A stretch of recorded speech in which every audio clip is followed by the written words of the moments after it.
नमस्कार, आप देख रहे हैं आपका पसंदीदा कार्यक्रम कालचक्र। मैं हूं पूजा और मेरे साथ हैं प्रश्न कुंडली विशेषज्ञ पंडित सुरेश पांडे जी। पंडित जी, बहुत बहुत स्वागत है आपका। धन्यवाद। कहीं आपकी रसोई में राहु, केतु या शनि छिपकर तो नहीं बैठे हैं? समय रहते ही जान लें रसोई के अशुभ संकेत। कोरोना काल में देखें कालचक्र स्पेशल। जी हाँ, किसी भी घर की किचन पूरे परिवार का केंद्र होती है। किचन का वास्तु और किचन में रखी चीजों का हमारे जीवन और भाग्य से बहुत गहरा नाता है। आपको ये जानकर हैरानी होगी कि किचन में रखी छोटी से छोटी चीज आपको ग्रहों के कुचक्र में फंसा सकती है, आपकी सुख शांति छीन सकती है, आपको अर्श से फर्श पर ला सकती है और आपके लिए हर वक्त परेशानी बढ़ा सकती है। इसलिए अपनी किचन में चीजों को सही ढंग से रखें और सही तरह से इस्तेमाल में लाएं, जिससे आपको बरकत मिले, खुशियां मिले, सफलता मिले और ग्रहों की काली छाया आपके परिवार पर कभी ना पड़ पाए। तो चलिए किचन से जुड़ी अपनी चर्चा को शुरू करते हुए बात करते हैं उन लोगों की जिनके किचन में आए दिन मुश्किलें खड़ी हो जाती हैं। ऐसी मुश्किलों की वजह क्या कोई ग्रह है, ये जानते हैं पंडित जी से। पंडित जी, किचन में रखी चीजों का क्या कनेक्शन होता है हमारे स्वास्थ्य से, हमारे घर में आने वाली खुशियों से, या फिर अगर बुरी नजर से? इसके बारे में दर्शकों को बताइए सबसे पहले। किचन से वो संबंध है जो संबंध एक व्यक्ति को जीवित रहने के लिए श्वास का है। कहते हैं कि पेट न होता तो भेंट न होता, और उस पेट की पूजा करने के लिए वही एक स्थान रसोई है जहां से उसको सप्लाई मिलती है। और रसोई हर समय ज्योतिष शास्त्र के आधार पर हम लोग बताते हैं कि आप अपने साउथ ईस्ट के डायरेक्शन में, जो आपके घर का दक्षिण पूर्व का कोना हो, वहां अपनी रसोई बनाएं। और रसोई ऐसी जगह बनाएं जहां नॉर्थ ईस्ट में पानी का सिंक लग सके, जहां साउथ ईस्ट के कोने में आपका गैस सिलेंडर रह सके, जहां वेस्ट साइड में आपकी फ्रिज रह सके। इस तरह से अगर रसोई की आप परिकल्पना करके और रसोई बनाते हैं तो निसंदेह रूप से उस घर में निवास करने वाले लोगों का स्वास्थ्य अच्छा रहेगा, मन मस्तिष्क अच्छा रहेगा, सब कुछ ठीक रहेगा। जिन लोगों की जन्म कुंडली में बुध ग्रह और चंद्रमा ग्रह, इनकी स्थिति ठीक नहीं है, तो उनकी रसोई या घर में अक्सर कीड़े आते रहते हैं। जरा गौर करके देखिएगा कि कहीं आपके घर में आए दिन कॉकरोच तो नहीं दौड़ते हैं? कहीं आपके घर में सिंक के नीचे जहाँ पानी जमा होता है वहाँ सफ़ेद सफ़ेद छोटे छोटे कीड़े तो नहीं दिखाई देते हैं? अगर हाँ, तो कुंडली दिखवा लीजिए। चंद्रमा और बुध आपकी कुंडली में खराब होगा। परिवार की महिलाओं का, ऐसे परिवार में परिवार की महिलाओं के सेहत पर इसका बहुत बैड इफेक्ट पड़ता है। जब घर में या सूर्य की दिशा आपके लिए सही ना हो, माने पूर्व दिशा आपके लिए सही ना हो, तो घर की रसोई में रखा हुआ कोई भी ताजा सामान सड़ सकता है। देखिए, अगर ईशान कोण में पूजा स्थान बनाया जाता है तो अग्नि कोण में रसोई क्यों? प्रश्न ये उठता है। उत्तर इसका यह है कि सूर्य देव उदयाचल पर्वत से नॉर्थ ईस्ट से अपना प्रकाश देना शुरू करते हैं भारतवर्ष में, और ये प्रकाश 1 से 1.5 घंटे तक बना रहता है। उसके बाद वो धीरे धीरे ऐसा लगता है कि जैसे सूरज चल रहा है, लेकिन सूरज कहाँ चलता है, वो तो पृथ्वी चल रही है। तो धीरे धीरे वही सूर्य की रोशनी अग्निकोण की जगह में आ जाती है, और अग्निकोण में जब सूर्य की किरणें प्रवेश करती हैं तो वहाँ रसोई में किसी प्रकार का फंगस, किसी प्रकार की बैक्टीरिया, किसी प्रकार का विषाणु कीटाणु सब सूर्य की रोशनी से समाप्त हो जाते हैं। इसलिए साउथ ईस्ट के डायरेक्शन में ही हर समय किचन बनाने के लिए, भोजनालय बनाने के लिए विधान शास्त्रों में किया गया है। ये ऐसे ही नहीं है कि जो चाहे वो लिख दिए, कुछ उसका कारण है जिसके कारण ऐसा किया गया है। और जानते हैं, जिस घर में कीड़े दिखाई दें, कॉकरोच दिखाई दें, छिपकलियां किचन के ऊपर घूमती हों, विश्वास करिए ऐसे घर में रहने वाले जितने लोग होते हैं उतनी बुद्धि, और बिना कलह के तो कभी रोटी खा ही नहीं सकते। कलह का वातावरण जरूर होगा। माँ बेटी में नहीं बनेगी, बाप बेटे में नहीं बनेगा, ये सब स्थितियां बिना किसी कमी के होंगी। तो जब घर की रसोई में आए दिन कुछ न कुछ टूटना शुरू हो जाए और उपकरण खराब होने शुरू हो जाएं। जैसे आपका मिक्सर ग्राइंडर है, वो इतना तेज चिल्लाए कि पूरा मोहल्ला जान जाए। आपने ओवन मशीन रखी हुई है, वो आए दिन खराब रहती है। आपने चिमनी लगवाई हुई है, ज़्यादा दिनों काम नहीं करती है। आपने एग्जॉस्ट फैन लगाया है, बार बार वो जलता है। आपकी फ्रिज बार बार खराब होती है। तब आप समझ लीजिएगा कि मंगल और शनि दोनों की स्थिति आपके जन्म कुंडली में अच्छी नहीं है। इससे रिश्तों में दरार आनी शुरू हो जाती है।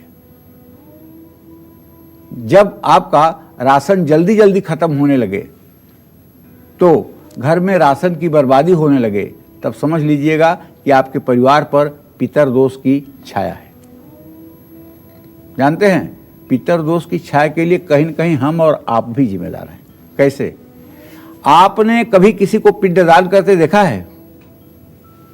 नहीं देखा होगा। और अगर देखा होगा तो जवाब ये है, पिंडदान में जौ के आटा, चावल के आटा और काले तिल के आटे से पिंड बनाया जाता है। और वो पिंड भगवान विष्णु को, भगवान शिव को और ब्रह्मदेव को निवेदित किया जाता है, ब्रह्मा विष्णु महेश को। तो ये जब पिंडदान किया जाता है तो हमारे पितरों को इससे मुक्ति मिलती है। तो अब कुछ दिनों से, जब से लोगों के घर में फ्रिज आई है, तो एक नया सिस्टम है कि आटा गूंथ लेंगे और थोड़े से आटे का यूज कर लेंगे, फिर जो बचा आटा होगा उसको फ्रिज में रख देंगे और दूसरे दिन उसी आटे का फिर उपयोग करेंगे। अरे भाई, जब गूथा हुआ आटा साफ सुथरा आप किचन में रख रहे हैं, तो अगर पितर दोष है आपके यहाँ, तो क्या पितर उस आटे पर अपना प्रभाव नहीं दिखाएंगे? मैं विश्वास के साथ कहता हूँ, पितरों की उस पर निगेटिविटी, नकारात्मक ऊर्जा आएगी और उसी को जब आप दूसरे दिन रोटी बनाकर खाएंगे तो आपका भविष्य निश्चित रूप से प्रभावित होगा।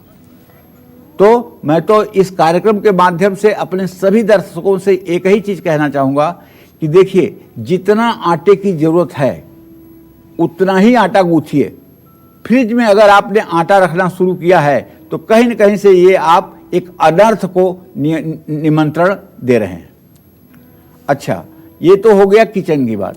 अब किचन में सबसे महत्वपूर्ण चीज है चकला और बेलन। चकला और बेलन इस्तेमाल करने के बाद हर समय उसको धोना चाहिए। क्या आप चकला बेलन को किचन में हमेशा खड़ा करके रखते हैं? तो आप चकला बेलन से कैसे भाग्य प्रभावित होता है, इस पर भी मैं अपने विचार आपको रखूंगा। घर में रखे चकला और बेलन पर शायद ही किसी का ध्यान जाता हो, लेकिन यही चकला बेलन आपको बीमार कर सकता है और धन की हानि भी कर सकता है। कैसे? आइए इस बारे में जानते हैं। पंडित जी, अब ये बताइए कि चकला और बेलन, इसका क्या कनेक्शन है हमारी किस्मत के साथ और क्या तरीका है सही इस्तेमाल करने का? बहुत सही पूजा। देखो, लोग सोच रहे होंगे कि पंडित जी क्या क्या बात करते हैं। देखिए, आपके पूर्वज जो बताते थे, अब आप छोटी सी फैमिली लेकर के शहरों में रह रहे हैं। अब आपकी सास, आपकी दादी सास, आपके मतलब दादा बताने के लिए नहीं है कि ये तुम गलत कर रहे हो या सही कर रहे हो। तो कार्यक्रम के माध्यम से ही अपनी पुरानी बातों को आप तक पहुंचाने की मैं कोशिश करता हूं। देखो, चकला और बेलन ये दोनों राहु का प्रतिनिधित्व करते हैं। जब भी आप चकला बेलन का इस्तेमाल करते हैं तो उसे हर बार साफ करके ही आपको इस्तेमाल करना चाहिए। वास्तु के अनुसार अगर आप कभी कभी चकला बेलन साफ करते हैं तो इससे रोग और धनहानि होती है। तो इसी वजह से कहा जाता है कि रोजाना चकला बेलन जरूर धोना चाहिए। इससे आपके घर परिवार में निरोगी काया सबकी बनी रहेगी और लोग प्रसन्न रहेंगे। रोटी बनाते समय जब भी चकले से आवाज आती है, कुछ लोग जब रोटी चकले पर बेलना शुरू करते हैं, खट खट खट खट खट खट की आवाज आती है। जो चकले के 3 पैर होते हैं, कभी एक उठता है, कभी एक गिरता है, कभी एक उठता है, कभी एक गिरता है, आवाज आती है। ये आवाज शुभ नहीं है, ये अशुभ संकेत है, ये गलत सिग्नल है। इससे धनहानि होती है और धनहानि के साथ साथ सम्मान भी प्रभावित होता है। आज ध्यान दीजिएगा रोटी बनाते समय कि कहीं आपका चकला आवाज तो नहीं करता है। और आपके चकले से अगर रोटी बनाते समय आवाज आ रही है तो इसको आप बंद करिएगा। कैसे बंद करेंगे? चकला अगर नहीं बदल सकते हैं तो बंद कैसे करेंगे? तो तीनों पाए जो उसके होते हैं उसमें देखिए कि किस तरफ ये लुढ़क रहा है। जहां लुढ़क रहा हो उसके नीचे थोड़ा सा कागज लपेट करके लगा दीजिए, जिससे उसकी आवाज आना बंद हो जाए। चकला बेलन हमेशा खड़ा करके रखना चाहिए जब उसका इस्तेमाल नहीं करना है, और कभी भी किसी भी बर्तन पर या किसी जगह चकले और बेलन को लेटा कर नहीं रखना चाहिए। ये बात भी समझ लीजिए। चकले और बेलन को अगर आप लेटा करके रखते हैं तो निश्चित रूप से ऐसे लोग एक तो राशन के जहाज होते हैं, बहुत ज़्यादा भोजन करते हैं, दूसरी बात असंतोष बहुत ज़्यादा मन में रहता है। तो किस दिन चकला बेलन खरीदना चाहिए और किस तरह का चकला बेलन आपको किचन में रखना चाहिए, इस सब मैं विस्तार से आपसे चर्चा करने वाला हूं। आप हमारे साथ बने रहिए। और इस बीच हमारे साथ एक कॉलर जुड़ गए हैं, रितेश महाराजगंज से। बहुत स्वागत है रितेश जी आपका, अपना सवाल पूछिए। हाँ, हेलो पंडित जी, प्रणाम। सदा सुखी रहो रितेश जी। हाँ, मेरा नाम रितेश कुमार पांडे है सर जी। मेरा जन्म 20 अप्रैल 1983 को रात 10:28 में महाराजगंज यूपी में हुआ है सर। जी जी। हैं, तो सर अभी तक हम कुछ काम धाम नहीं करते हैं सर। ऐसा है, कुछ रोजगार के क्षेत्र में बताइए जिससे हमारा भविष्य उज्जवल हो सके। देखो रितेश बेटा, बहुत देर हो गई है। आपका 37 साल पूरा हो गया और 37 साल उम्र का आधा कालखंड व्यतीत हो गया और आपने अभी तक कुछ किया नहीं है। अब आपको 1 मिनट भी विलंब नहीं करना चाहिए और कुछ करना चाहिए। अगर आप सरकारी नौकरी के इंतजार में हैं तो मैं मना नहीं करूंगा, आप उसके इंतजार में रहिए, लेकिन आपको जो करना है वो मैं आपको बता रहा हूं। आपको तत्काल पानी का व्यवसाय शुरू कर देना चाहिए, मिनरल वाटर का व्यवसाय शुरू कर देना चाहिए, और आपके गमन स्थान का स्वामी बुध है, आपको पश्चिम दिशा की यात्रा करनी चाहिए महाराजगंज से। और जिस दिन घर छोड़ करके आप पश्चिम दिशा की यात्रा करेंगे उसके बाद आपका भाग्योदय होना शुरू हो जाएगा। तो आप ऐसा जरूर करें। और अगर आप पानी का व्यवसाय नहीं कर सकते हैं तो आपको मेडिकल स्टोर का व्यवसाय करना चाहिए, या फिर किसी प्रकार के केमिकल का भी व्यवसाय करना आपके लिए लाभकारी हो सकता है। और मैं आपको ये बताना चाहूँगा कि आप नित्य दुर्गा चालीसा और विंध्येश्वरी चालीसा का सुबह शाम पाठ जरूर करें। तो किस दिन चकला बेलन खरीदना आपकी सेहत के लिए घातक साबित हो सकता है? किस तरह का चकला बेलन आपको निरोगी बना सकता है? साथ ही किचन में चकला बेलन को गंदा छोड़ना आपको कौन सा नुकसान पहुंचा सकता है? आइए जानते हैं। पंडित जी इस बारे में बताइए। और साथ ही एक और चीज़ जो मैं यहाँ पर जोड़ना चाहूँगी कि कुछ लोग चकले का इस्तेमाल नहीं करते हैं, वो किचन की स्लैब पर ही बेलन से रोटियाँ बनाते हैं, क्या ये सही है?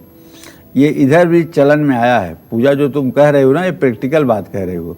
इधर भी चलन में आया है कि खड़ी होकर के महिलाएं और अपने प्लेटफार्म पर किचन के और उसी पे रोटी बना लेती हैं। ये अभी चलन में आया है, पहले ऐसा नहीं था। तो मैं कहना चाहूँगा कि ये उचित नहीं है। फर्श पर रोटियां बनाना ये उचित नहीं है। हर दिन आप चकला बेलन के लिए अगर खरीद रहे हैं तो ये हर दिन उसके लिए शुभ नहीं है। अगर आप स्टील या लोहे का चकला खरीद रहे हैं तो शनिवार को कभी भूल करके न खरीदें। पंचक जब लगा हो, धनिष्ठा, सद्भिषा, पूर्व भाद्रपद, उत्तर भाद्रपद, रेवती, ये 5 नक्षत्र जब हों तब आपको नहीं खरीदना चाहिए। मंगलवार और शनिवार को लकड़ी से बना हुआ चकला बेलन भूल करके भी नहीं खरीदना चाहिए। चकला बेलन खरीदने का सबसे शुभ दिन है बुधवार। वास्तुशास्त्र में चकला बेलन की धातु के बारे में बताया गया है। वास्तु के अनुसार स्टील के चकला और बेलन दोनों सबसे अच्छे माने जाते हैं। हालांकि लकड़ी के चकला और बेलन को रोगी बताया गया है। क्यों जानते हैं? उसमें पानी रोज पड़ते पड़ते ना कहीं न कहीं से फफूंद लग जाता है। लकड़ी में कहीं न कहीं से फफूंद लग जाता है, इसलिए लकड़ी जो है पानी को ज्यादा सोखता है, तेल को ज्यादा सोखता है, तो इसमें साफ सफाई की दिक्कत होती है। इसलिए मैं तो कहूँगा कि एक बार आपका बेलन तो हो भी जाए लकड़ी का, लेकिन चौका तो भूल करके भी नहीं होना चाहिए लकड़ी का।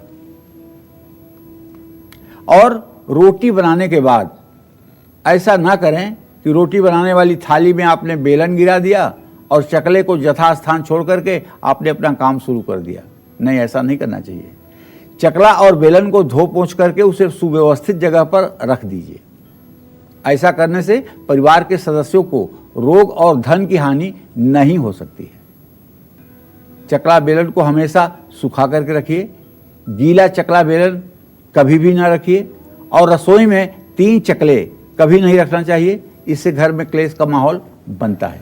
सबसे बड़ी बात, सबसे अच्छा आपको बताऊं, अगर आप पत्थर का चकला और पत्थर का बेलन इस्तेमाल करें तो मैं विश्वास के साथ कह सकता हूं इसकी सारी पॉजिटिविटी आपको मिलेगी। लेकिन ये उन घर की महिलाएं करें जिनके हाथ से सामान नहीं गिरता है, और जो लापरवाह हैं, जिनकी सोच कहीं रहती है, काम कहीं, जिनके हाथ से दूध चूल्हे पर आए दिन गिरता है, चाय बनाते समय चाय गिरती है, तो ऐसी महिलाओं को अपने घर में पत्थर का चकला बेलन नहीं रखना चाहिए, क्योंकि वो भी हाथ से छूटेगा, गिरेगा, टूटेगा, जो एक अशुभ संकेत देता है।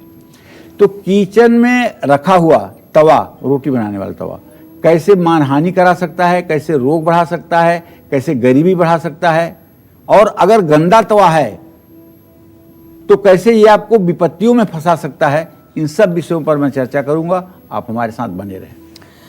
तो किचन में तवे को कैसे रखना चाहिए, तवे को कैसे साफ करना चाहिए, तवे पर कौन सी चीजें नहीं रखनी चाहिए, इसके अलावा गंदा तवा आपको कौन कौन सी परेशानियां दे सकता है, आइए जानते हैं पंडित जी से। पंडित जी, तवे का क्या कनेक्शन है किस्मत के साथ? कहते हैं ना कि गरीब हो चाहे अमीर, होता सबके यहाँ लोहे का ही तवा है।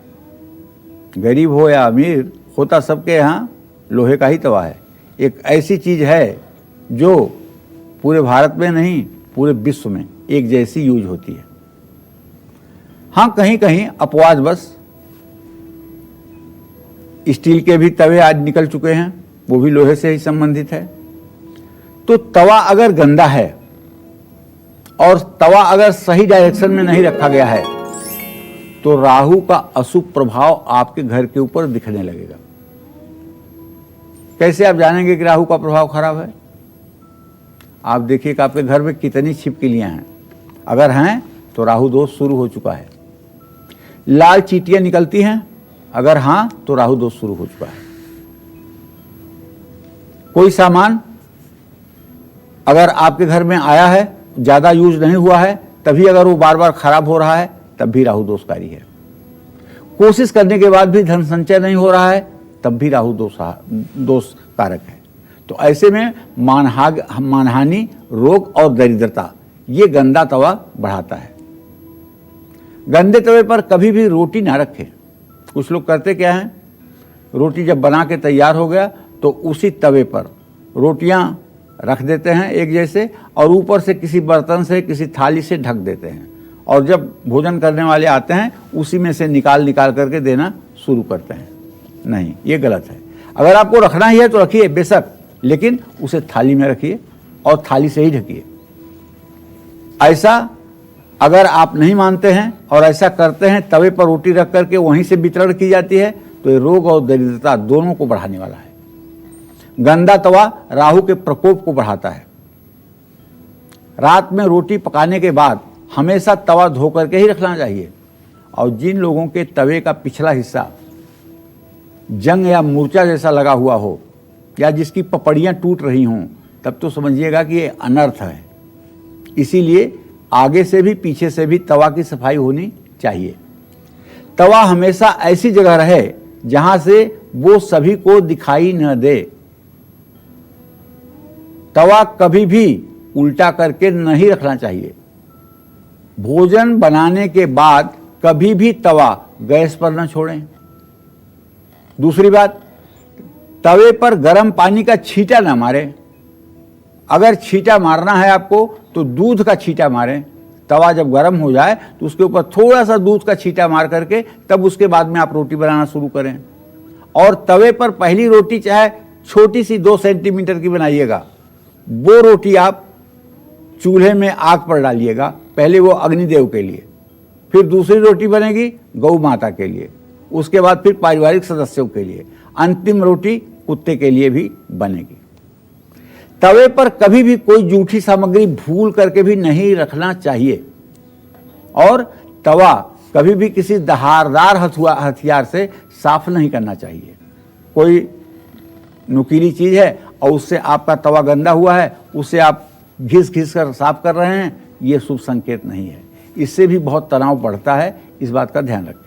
कोरोना काल में समय रहते ही किचन के अशुभ संकेतों को पहचान ले। किचन में किया गया मामूली सा सुधार आपको पैसा, सम्मान, शोहरत, सुख और खुशियां दे सकता है। आज कालचक्र में पंडित सुरेश पांडे जी आपको किचन से जुड़े 10 उपाय बता रहे हैं। अपनी चर्चा को आगे बढ़ाते हुए अब बात करते हैं किचन में रखे चाकू की। चाकू किचन में सबसे ज्यादा इस्तेमाल किया जाता है, इसलिए आपको चाकू से जुड़ी किसी भी तरह की गलतियों से बचना है, वरना यही चाकू आपकी जिंदगी को बर्बाद कर सकता है। चाकू की क्या है सही जगह, चाकू को किचन में किस तरह रखना चाहिए और चाकू को कहां भूल कर भी नहीं रखना चाहिए, आइए जानते हैं चाकू का पूरा वास्तु। पंडित जी, चाकू का किस तरह से हमारी किस्मत से जुड़ाव है और क्या तरीका है, सही तरीका इसको इस्तेमाल करने का, सही तरीका इसको रखने का, इसके बारे में दर्शकों को बताइए। बहुत इंटरेस्टिंग बात यह है पूजा, मतलब लोग सोचते होंगे कि चाकू तो चाकू, उसको चाहे जहाँ रख दो। कुछ लोग उसको सब्जी की टोकरी में रख देते हैं और कुछ लोग उसको अपने उस पर जो उनका बेसमेंट होता है उसके ऊपर रख देते हैं और कुछ लोग अपने प्लेटफॉर्म पे रख देते हैं और चाकू ढूंढने के लिए यहाँ वहाँ घर के सदस्य घूमते रहते हैं। अरे वो चाकू देखी, किसी को चाकू दिखी? ऐसा नहीं होना चाहिए। चाकू रखने की पूजा एक निश्चित जगह होनी चाहिए। जब तक आप इस्तेमाल करें उसका तब तक इस्तेमाल करें। जब आप उसका इस्तेमाल नहीं कर रहे हैं तो ऐसे निश्चित स्थान पे आप चाकू रखें जहां अंधेरे में भी आपको छूने पर चाकू मिल जाए, पहली बात। दूसरी बात, चाकू रसोई में सबसे ज़्यादा इस्तेमाल होने वाला औजार है। इसके बिना रसोई का सारा काम अधूरा है। लेकिन चाकू भी आपके घर की सुख समृद्धि, वैभव की बर्बादी कर सकता है। रसोई या घर में कैंची, चाकू हमेशा ऐसा रखें जिससे उसका नुकीला भाग ऊपर की तरफ ना हो। मतलब चाकू जहां हम पकड़ते हैं उसको नीचे की तरफ और जहां से काटता है उसको ऊपर की तरफ, ऐसा कभी चाकू ना रखें। कुछ लोगों के यहाँ डाइनिंग टेबल पर अगर ऐसा चाकू रखा हुआ है तो आज ही बदल देना चाहिए। उसका नुकीला हिस्सा नीचे की तरफ कर देना चाहिए। नुकीला हिस्सा बाहर रहने पर वातावरण में निगेटिविटी पैदा करता है, नकारात्मक ऊर्जा पैदा करता है, जिससे वहां रहने वाले लोगों के चेहरे पर तनाव और खिंचाव की स्थिति दिखती है। सकारात्मक ऊर्जा के प्रवाह को रोकने का भी काम ये उल्टी चाकू करती है। इससे परिवार के सदस्यों पर बैड इफेक्ट पड़ता है। रसोई में बहुत लोग ऐसे भी होते हैं ना कि कील लगा दिए हैं दीवार में और वहीं कैंची रखना है टांग दिए, चाकू रखना है तो उसको भी टांग दिए। तो ये भूल करके भी ऐसा ना करें। चाकू के नुकीले सिरे सेहत के लिए हानिकारक होते हैं।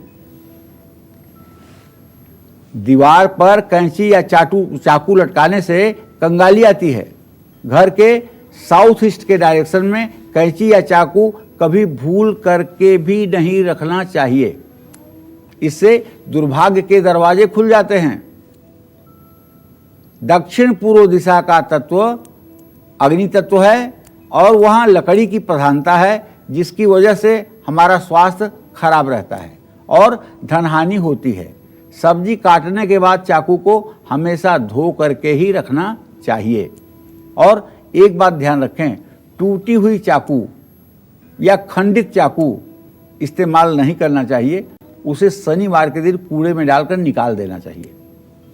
किचन में रखे हुए मसाले, अब ये आपकी जन्म कुंडली में किस तरह से ग्रहों को प्रभावित करते हैं, इस पर भी मैं आपके सामने अपने विचार रखूंगा।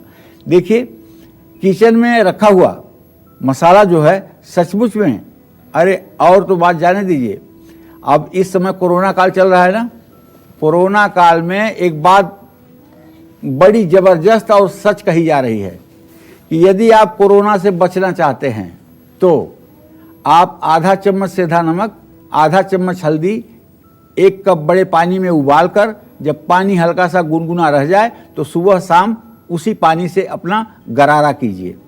जब आप गरारा करेंगे वो पानी की कुछ बूंदें जब आपके श्वास नली में भोजन की नली में जाएंगी तो उससे क्या होगा, उससे जो कोरोना का वायरस है वो मर जाएगा।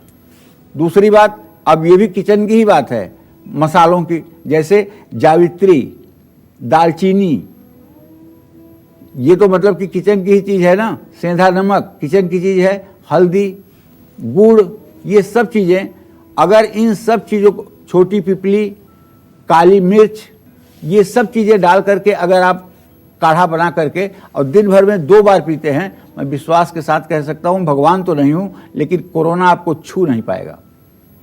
और अब अगर आप ये सोचते हो कि कोरोना एकदम ख़त्म हो जाएगा, तो देखिए अब इसके साथ हम लोगों को जीने की आदत डालनी होगी, हमें सावधान रहना होगा, हमें अपनी इम्यून पावर को बढ़ाना होगा। इसलिए मसाले भी हमारे जीवन के सुख दुख के कारण हैं, इसलिए ये विषय कहना हमारा जरूरी हो गया। तो मसालों का सिर्फ स्वाद ही नहीं बल्कि ग्रहों से भी गहरा नाता है। ऐसे में कौन कौन से मसाले आपको सभी ग्रहों के शुभ फल दे सकते हैं, आपकी खराब सेहत को ठीक कर सकते हैं, आपके भाग्य को चमका सकते हैं, आइए इस बारे में जानते हैं। पंडित जी, किचन में रखे मसालों का भाग्य से क्या नाता होता है, ये बताइए। देखो, किचन में रखे हुए मसाले से नहीं, किचन में रखी हुई एक एक छोटी छोटी चीज जो है हमारे भाग्य को इफेक्ट करती है। और रसोई में रखे हुए मसाले भी आपके किस्मत के खराब ग्रहों को बदल सकते हैं। अब आप जानते हैं सौंफ का संबंध जो है शुक्र और चंद्रमा से है। सौंफ को मिश्री के साथ खाने से चंद्रमा और शुक्र दोनों मजबूत होते हैं। ऐसे लोगों को ना तो पायरिया होती है, दांत की बीमारी, ना तो पायरिया होती है, और ना ऐसे लोगों के शरीर से पसीने की बदबू निकलती है, जो लोग सौंफ और गुड़ का भोजन के बाद सेवन करते हैं। सौंफ और गुड़ खाने से मंगल ग्रह का अशुभ प्रभाव कम हो जाता है। दालचीनी का संबंध मंगल ग्रह से और शुक्र ग्रह से है। काली मिर्च का नित्य सेवन करने से शनि मजबूत होते हैं। जौ से सूर्य और बृहस्पति दोनों ग्रहों को बल मिलता है। हरी इलायची, हींग और अदरक, ये सब बुध ग्रह को प्रभावित करने वाली चीजें हैं। हींग का हर रोज सेवन करने से वात और पित्त जनित रोग समाप्त होता है, लेकिन हींग का उपयोग करना आना चाहिए। कुछ लोग ऐसे हींग का उपयोग कर देते हैं कि उसमें इतनी तेजी आ जाती है कि उस चीज की सेवन में बड़ी दिक्कत महसूस होती है। तो हींग के सेवन करने की विधि आनी चाहिए और उसे किसी सुलझी हुई अपनी गार्जियन महिला से पूछ लेना चाहिए। इसमें कोई अपमान की बात नहीं है जानकारी करना। तो हींग से आप जानते हैं क्रोध भी नियंत्रित होता है। क्रोध का नियंत्रण जो है वो हींग से है। जल्दी से बृहस्पति ग्रह इससे मजबूत होता है। ऐसे में हर रोज रात में हल्दी वाला दूध पीजिए। जीरा राहु केतु का प्रतिनिधित्व करता है, और आप जानते हैं जीरा बहुत बड़ी औषधि है। जो काढ़ा आपको कहा बना के पीने के लिए, अगर उसमें भुने हुए जीरे का पाउडर भी थोड़ा सा मिला लिया जाए तो विश्वास रखिए, संक्रामक बीमारियां बहुत बार दुनिया में आई होंगी, उसका नाम कोरोना नहीं रहा होगा, लेकिन संक्रामक बीमारियां बहुत बार आई होंगी। बहुत डरने की ज़रूरत नहीं है, सावधानी बरतने की ज़रूरत है, दिशा निर्देशों का पालन करने की ज़रूरत है। लेकिन अगर आप डर गए तो निश्चित रूप से डरते ही आपका इम्यून पावर खत्म हो जाएगा, आपकी रोग प्रतिरोधक क्षमता समाप्त हो जाएगी। और जब रोग प्रतिरोधक क्षमता आपकी समाप्त होगी तो रोग आपके ऊपर हावी होगा। आप अपने मन को समझाइए कि हमने कुछ गलत नहीं किया है, इसलिए कोरोना का कोई दंड हमको नहीं मिलना है। और ये जो मैं काढ़ा बता रहा हूँ इसका आप सेवन करें, सुश्रुत संहिता में इसका वर्णन है, निश्चित रूप से फायदेमंद होगा। बिना किसी दिन के क्या खाने से आपको नवग्रहों की असीम कृपा मिल सकती है, इस विषय पर भी चर्चा जारी रहेगी। बिल्कुल। तो क्या खाने से शनि देंगे शुभ फल, मंगल नहीं करेंगे अमंगल, और राहु केतु रहेंगे शांत, साथ ही सूर्य चंद्रमा बुध शुक्र और गुरु का भी मिलेगा साथ, कैसे, आइए जानते हैं। पंडित जी, अलग अलग ग्रहों की कृपा पाने के लिए किस दिन क्या खाना चाहिए, किन चीजों का सेवन करना चाहिए? देखिए, सूर्य को मजबूत करने के लिए, सूर्य ग्रह हमारे जिंदगी में मजबूत तब होगा जब हमारा आत्मविश्वास बढ़ेगा, जब हमें पिता की संपत्ति मिलेगी, जब हमारे पिता की कृपा हमारे साथ रहेगी, तब सूर्य मजबूत होगा। तो सूर्य को मजबूत करने के लिए रविवार को गेहूं की रोटी और गुड़ का सेवन स्वयं करना चाहिए। अगर गर्मी है तो सत्तू का भी सेवन आप कर सकते हैं। और सोमवार को घर में खीर जरूर बननी चाहिए, और ये खीर देवी देवताओं के प्रसाद के रूप में भी रखी जानी चाहिए, और छोटी कन्या अगर हो तो उसे भी खिलाया जाना चाहिए। दूध से बनी हुई चीजें अगर सोमवार के दिन आप खाते हैं तो इससे चंद्रमा मजबूत होगा। मंगलवार को घर में मसूर की दाल बना करके जरूर खाएं, और खिचड़ी भी खा सकते हैं, जौ की रोटी भी खा सकते हैं। मंगलवार को और बुधवार को मूंग की दाल का हलवा बना करके उसका भोग देवी देवताओं को जरूर लगाना चाहिए। इससे मंगल को भी बल मिलेगा। और बुधवार के दिन हरी सब्जियां जरूर बनानी चाहिए। जो लोग साबुत मूंग छिलके वाली ये बना करके भोजन करते हैं, उनका भी बुध ग्रह अच्छा हो जाता है। बुध खराब किसका होता है? जिसके शरीर में चर्म रोग ज्यादा होता है। बुध खराब किसका होता है? जिसके मामा उसके दुश्मन बन जाए।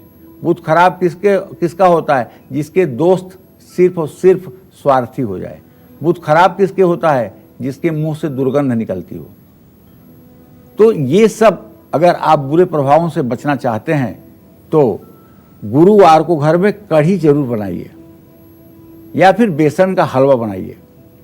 चने की दाल और केला खाने से भी फायदा होगा। बृहस्पतिवार को आप चाहें तो चने की दाल बना करके और उसको अच्छे से फ्राई करके उसका उपयोग सप्ताह में एक दिन आप कर सकते हैं। शुक्र जब अशुभ स्थिति का फल दे तो शुक्रवार में चीनी मिला करके जरूर खाएं। शुक्र खराब फल क्या देगा? दाम्पत्य जीवन कलहपूर्ण होगा, बढ़िया कपड़ा बढ़िया भोजन नहीं मिलेगा, बढ़िया घर में रहने का सौभाग्य नहीं प्राप्त होगा, अभाव में जिंदगी कटेगी, लोग आपको महत्व नहीं देंगे, आपको वैल्यू नहीं करेंगे। तो ऐसा अगर शनि भी कष्ट दे रहा है तो शनिवार को घर में काले चने जरूर बनाएं। और यदि आपके यहाँ काम करने वाले लोग जल्दी जल्दी छोड़कर चले जाते हैं और आप आए दिन लेबर के लिए परेशान रहते हैं, आए दिन कर्मचारियों के लिए परेशान रहते हैं, तो आपको चाहिए शनिवार के दिन काले चने भिगोकर उसका छौंक लगा करके काले चने बना लें और उसके साथ गर्मा गर्म जलेबी, ये सभी अपने कार्यकर्ताओं को आप इज्जत के साथ खिलाएं और स्वयं भी खाएं। इससे निश्चित रूप से आपके यहाँ काम करने वाले लोग टिकाऊ रहेंगे। उड़द की दाल, काली दाल की खिचड़ी, ये शनिवार के दिन प्रातःकाल जरूर खाना चाहिए। और शनिवार को सरसों के तेल में सब्जियां पकाकर खाने से शनिदेव प्रसन्न होते हैं। राहु केतु का अगर आपके ऊपर कष्ट है तो उड़द, तिल और सरसों का सेवन आपको करना चाहिए। जय मां विंध्यवासिनी। चर्चा को आगे बढ़ाते हैं। किसी भी कुपित ग्रह से दूर रहने के लिए और उनके बुरे प्रभावों से बचने के लिए आपको किन चीजों का सेवन बिल्कुल भी नहीं करना चाहिए, साथ ही ग्रहों को बल देने के लिए राशिनुसार क्या ना खाएं, आइए इस बारे में जानते हैं। पंडित जी, आपने ये तो बता दिया कि ग्रहों से शुभ फल पाने के लिए किन चीजों का हमें सेवन करना है, लेकिन ग्रहों के बुरे प्रभाव से बचने के लिए किन चीजों का सेवन हमें बिल्कुल भी नहीं करना चाहिए, इस बारे में बताइए। ठीक बात। देखिए, किसी का सूर्य कुपित हो या नीच राशि का हो और बुरे परिणाम दे रहा हो तो ऐसे व्यक्ति को नमक का सेवन कम करना चाहिए, लेकिन नमक का सेवन कम करना चाहिए। और अगर रविवार के दिन नमक छोड़ दें तो ये सोने पर सुहागा होगा। सूर्य अगर कुंडली में 11वें भाव में हो और ऐसा व्यक्ति मांसाहार का उपयोग करे तो संतान को कष्ट मिलता है। सूर्य को मजबूत करने के लिए तली हुई चीजों का सेवन कम से कम करना चाहिए। चंद्रमा अगर आपकी जन्म कुंडली में दूषित है तो भूल करके भी किसी प्रकार के मांसाहार का सेवन न करें। चंद्रमा शरीर में जल तत्व की कमी को पूरा करता है, ऐसे में ज़्यादा पानी पिएं, ठंडी वस्तुओं का सेवन ना करें, चावल कम खाएं। ऐसे लोगों को ही थायराइड की बीमारी होती है। थायराइड के जितने भी पेशेंट हैं उन्हें बताना चाहूँगा कि सूर्यास्त के बाद आपको भूल करके भी कोई ठंडी चीज़ नहीं खानी चाहिए। ऐसी चीज़ें ना खाएं जिसमें मैथोल हो। जन्म कुंडली में वृषभ, कर्क, तुला, धनु, मकर, कुंभ का चंद्रमा हो तो रात को दूध नहीं पीना चाहिए। या कोई लग्न हो, दसम भाव में यदि आपके चंद्रमा हो तो आपको रात में दूध नहीं पीना चाहिए। जिन लोगों का मंगल कुपित होता है उनको रात में जल्द भोजन करना चाहिए। वैसे तो सभी को अगर संभव है तो 8 बजे रात तक भोजन कर लेना चाहिए। जब आप 8 बजे तक भोजन कर लेंगे तो 9-10 बजे तक सो करके और आप ब्रह्म मुहूर्त में उठ पाएंगे। लेकिन यदि आप साधना में हैं, साधना का मतलब पढ़ाई कर रहे हैं, वो भी सरस्वती की साधना है, तो आपके लिए कोई समय का बाउंडेशन नहीं है। आप जब तक पढ़ना चाहें पूरी रात पढ़ें।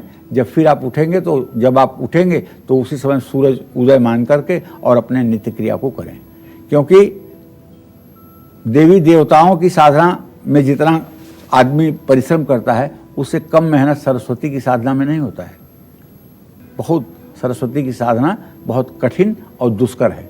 जो विद्यार्थी ऐसा करते हैं उनके ऊपर कोई कानून नहीं लागू होता है, बल्कि वो एक समय के अनुसार जैसे जो भी करते हैं वो ठीक है।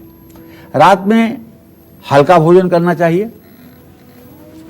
जिन लोगों का मंगल थोड़ा सा भी कुपित होता है उनको ज़्यादा देर तक धूप में बिल्कुल नहीं बैठना चाहिए। और मंगल अगर कमज़ोर हो तो तेज मसालों का भी सेवन नहीं करना चाहिए। बुध अगर कुपित हो तो कभी भी तनाव या जल्दबाजी में भोजन ना करें। बुध खराब हो तो दालों का सेवन कम से कम करें।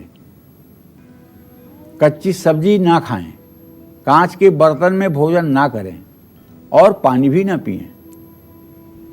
तेज नमक या पैक्ड फूड भी आपको नहीं खाना चाहिए। तो अगर शनि, राहु, केतु आपको अशुभ फल दे रहे हैं या फिर गुरु और शुक्र ग्रह कुपित होकर आपको अनिष्ट कर रहे हैं तो ऐसे में आपको कौन सी चीजों का सेवन बिल्कुल नहीं करना चाहिए, आइए इस बारे में भी जान लेते हैं। पंडित जी बताएं इस बारे में। देखिए, हर चीज हर आदमी के लिए लाभकारी नहीं होती है। हर चीज हर आदमी के लिए लाभकारी नहीं होती है। इस संसार की 7 अरब आबादी है, 7 अरब लोगों का 7 अरब दिमाग है और सबके अपने अपने टेस्ट अलग हैं। तो जिन लोगों का बृहस्पति खराब होता है, वो मकर राशि में है या फिर अस्त हुआ पड़ा है, तो ऐसे लोगों को साधु संतों की तरह भोजन करना चाहिए। मतलब एकदम सात्विक, पूर्ण रूपेण, जो किसी प्रकार की हिंसा के द्वारा न प्राप्त किया हुआ हो, जो मेहनत और परिश्रम के धन से व्यवस्थित किया गया हो, ऐसा भोजन साधु संतों का भोजन, सात्विक भोजन कहलाता है। हमेशा अपनी भूख से कम भोजन करें। अगर आप अपने पेट का अंदाजा नहीं लगा पाते हैं तो ये बड़े शर्म की बात है। आप जितना भोजन कर सकते हैं उसमें 25% भोजन आप ना करें। एक कहावत है, कम खाए न मरे न मोटाए। अगर आप कम खाना खाओगे तो ना तो जल्दी बीमारी होगी, ना तो मरोगे और ना तो बहुत मोटे होगे। जिन लोगों का शुक्र कुपित होता है उनको ठंडी और मीठी चीजें कम खानी चाहिए। और शराब का सेवन तो बिल्कुल भूल करके भी नहीं करना चाहिए, क्योंकि सब कुछ होते हुए भी आप 10 मिनट के लिए शराब जब पीते हैं तो भिखारियों जैसी स्थिति में आ जाते हैं। इसलिए बिल्कुल शुक्रवार के दिन तो इसका सेवन नहीं ही करना चाहिए। और यदि शनि का बैड इफेक्ट आपके जीवन पर पड़ रहा है तो भाई भूल करके भी आपको अल्कोहल, शराब का सेवन और मांसाहार का सेवन नहीं करना चाहिए। तामसी भोजन न करें। तामसी भोजन क्या है? तामसी भोजन उसे कहते हैं जिस भोजन को 2 घंटे से ज़्यादा पहले से बनाया जा चुका है। यातयामम, गत रसम, ऐसा फल जिसका रस सूख गया हो। पूति, प में इति प्रत्यय लगा हुआ है, मतलब प्रकृति द्वारा दुर्गंधित।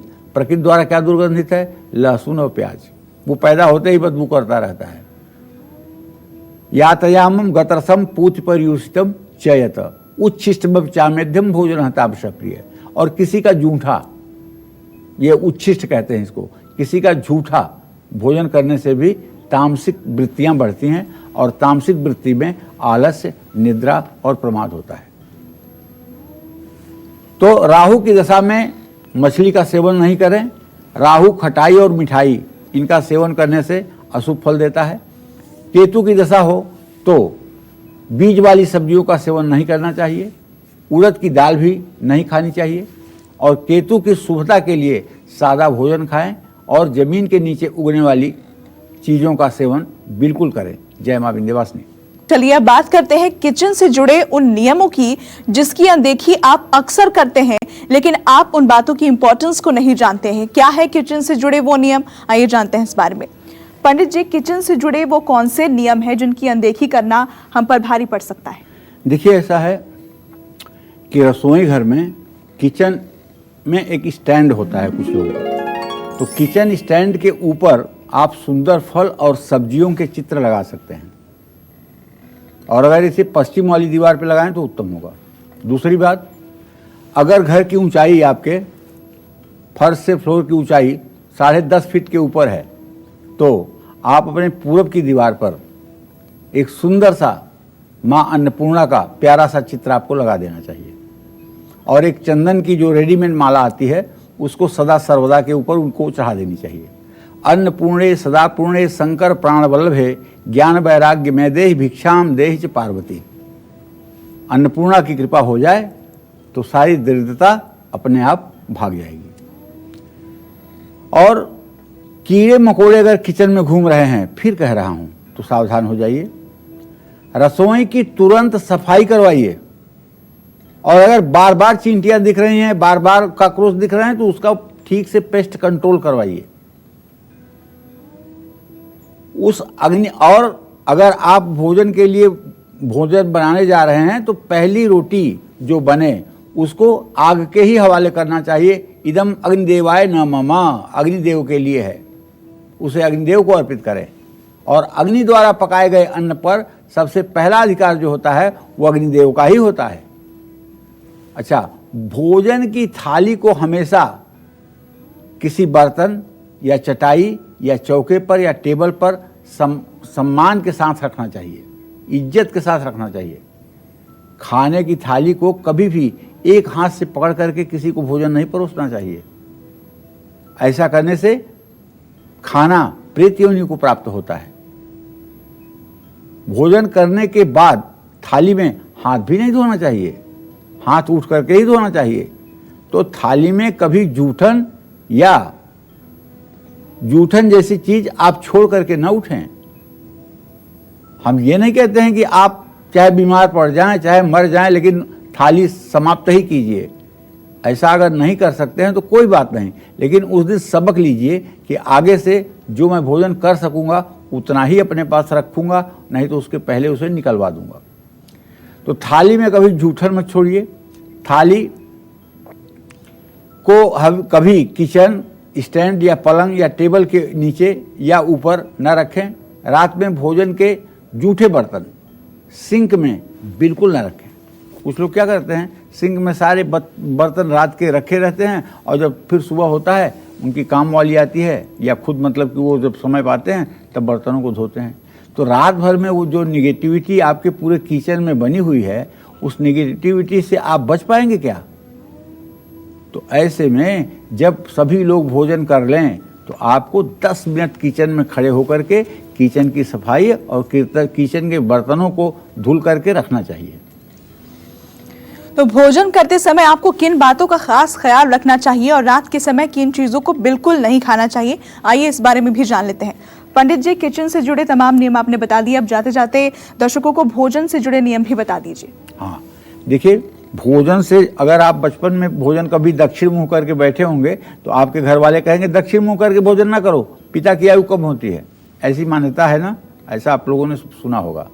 तो भोजन करने से पहले देवी देवताओं का आवाहन करें। गीता में भी लिखा है कि जो भी भोजन के निमित्त वस्तु है वह ब्रह्म को ही अर्पित है। ब्रह्म तेन गंतव्यम ब्रह्म कर्म समाधिनाम। तो कहने का मतलब कि भगवान का, श्री हरि विष्णु का मन में ध्यान करिए और उनसे कहिए कि हे भगवान, ये जो कुछ भी नैवेद्य हमारे पास उपलब्ध है इसे आप स्वीकार करें और ये आपका प्रसाद हो जाए, हमारे मन मस्तिष्क को सुचारू रूप से गतिशील बनाए। ये प्रसाद मैं आपका जब सेवन करूं। भोजन करते समय ज़्यादा बातचीत नहीं करनी चाहिए और भोजन करते समय क्रोध तो बिल्कुल नहीं करना चाहिए। देखिए, भोजन करते समय कुछ लोग क्रोध करते हैं। मैं आपको बताऊं, मैं भी करता था क्रोध भोजन करते समय, लेकिन एक बार मैं क्रोध कर रहा था और मेरे पिताजी वहीं पर खड़े थे। उन्होंने कहा, सुरेश, ये स्वाद और विवाद, इन दोनों चीज़ों से अपने को अगर अलग रख लो तो बेटा सुखी रहोगे। उसके बाद से मैं अब कभी नहीं कहता हूँ कि नमक कम है कि ज़्यादा, तेल ज़्यादा है कि कम है। स्वाद और विवाद, सचमुच में अगर ये दो चीज़ों पर हम अपना पकड़ बना लें तो ज़िंदगी के काफ़ी काम आसान हो जाते हैं। इसलिए स्वाद और विवाद से बचना है। रात में चावल, दही और सत्तू का सेवन करने से भी लक्ष्मी का निरादर होता है। समृद्धि चाहने वालों को और जिन व्यक्तियों को आर्थिक कष्ट है उनको इन सभी चीज़ों का सेवन रात में नहीं करना चाहिए। भोजन हमेशा पूर्व या उत्तर की तरह ही मुंह करके करना चाहिए। राहु की शांति के लिए रसोई में बैठ करके आप भोजन कर सकते हैं। जूते पहन करके कभी भोजन नहीं करना चाहिए। हफ्ते में एक बार गुरुवार को छोड़कर रसोई की सफाई जरूर करिए। जय मां विंध्यवासिनी। तो कालचक्र के सभी दर्शकों से हम ये अपील करना चाहेंगे कि अगर आप जागरूक, सेफ और स्वस्थ रहेंगे तो समाज और देश हर संकट से पार पा लेगा। ऐसे में कोरोना काल में घर बैठे ही सारे उपाय करें और बने रहे कालचक्र के साथ हर रोज 8:50 पर। पंडित जी, आपका भी बहुत बहुत शुक्रिया तमाम जानकारी दर्शकों के साथ साझा करने के लिए। और फिलहाल कालचक्र की पूरी टीम को दीजिए इजाजत। नमस्कार, मैं हूं मानक गुप्ता। अगर आपको हमारा ये वीडियो पसंद आया हो तो इसे लाइक और शेयर जरूर करें और हाँ, हमें सब्सक्राइब और फॉलो करना ना भूलें ताकि आप देश और दुनिया की कोई खबर मिस ना करें। तो जुड़े रहिए हमारे साथ और देखते रहिए न्यूज़ 24।